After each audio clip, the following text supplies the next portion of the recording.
नमस्कार।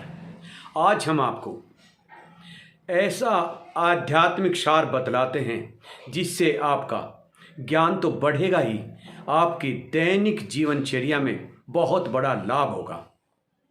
एक बार भगवान बुद्ध के पास एक व्यक्ति आए और उन्होंने पूछा कि भगवान, हम किस तरह की पूजा करें कि हमारा कल्याण हो जाए। भगवान बुद्ध ने कहा, मैं पूजा तो किसी को बताता नहीं, हाँ एक रास्ता जरूर बता सकता हूँ, क्योंकि मैं मोक्षदाता नहीं हूँ, केवल मार्गदाता हूँ। मैं आपको रास्ता बता सकता हूँ, आप उस पर चलें तो आपका कल्याण निश्चित हो जाएगा।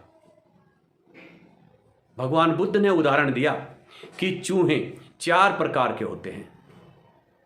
पहला चूहा पहाड़ी चूहा, जो पहाड़ों में भागता रहता है और अपना कहीं घर नहीं बनाता। दूसरा चूहा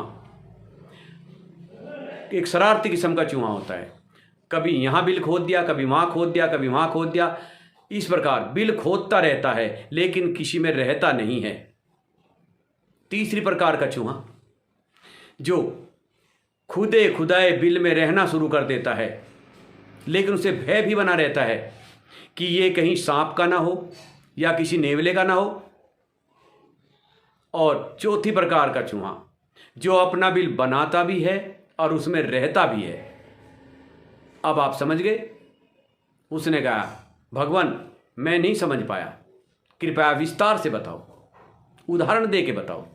तब भगवान बुद्ध ने कहा कि सारा संसार दुख में है, इंसान का सबसे लंबा साथी दुख है और दुख भोगता है सुख की लालसा में। जब आदमी दुख के सागर में बहता जा रहा हो, तब बुद्ध कहते हैं कि ठहरिए। बुद्ध की थ्योरी ठहरने पर है कि ठहरिए, क्या जिस सुख को पाने के लिए आप दुख की धारा में बह रहे हैं वो सुख आपको मिल गया?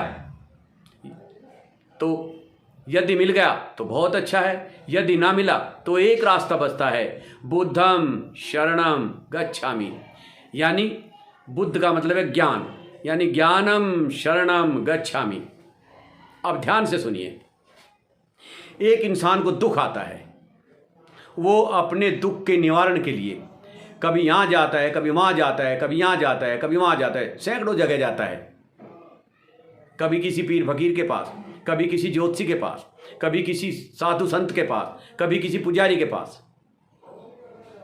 इसलिए ये पहली प्रकार का चूहा हो गया। सारी जगह जाने से भी उसका दुख का निवारण नहीं होता। दूसरा उदाहरण है कि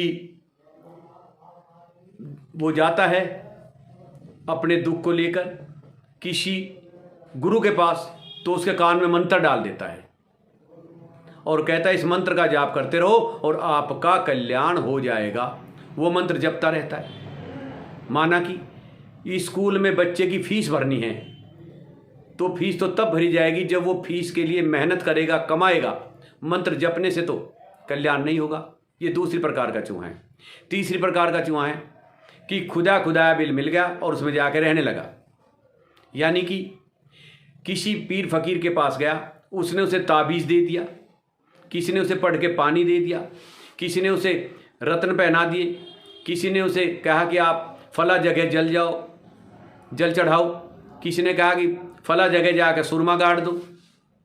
इस तरीके से भी उसका कोई कल्याण नहीं होता। ये तीसरी प्रकार का चूहा हुआ।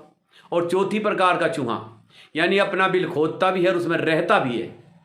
यानी कि इंसान अपने दुख के कारण को जानता भी है और उस कारण के निवारण का एक लगन के साथ मेहनत से क्रिया मिलाता है।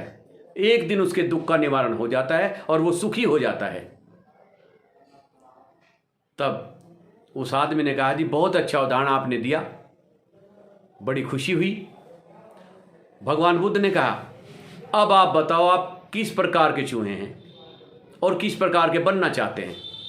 तब उसने कहा कि चौथी प्रकार का चूहा जो अपने दुख के कारण को जानता भी है और उसके निवारण का अथक प्रयास करता है, उसके दुख का निवारण हो जाता है।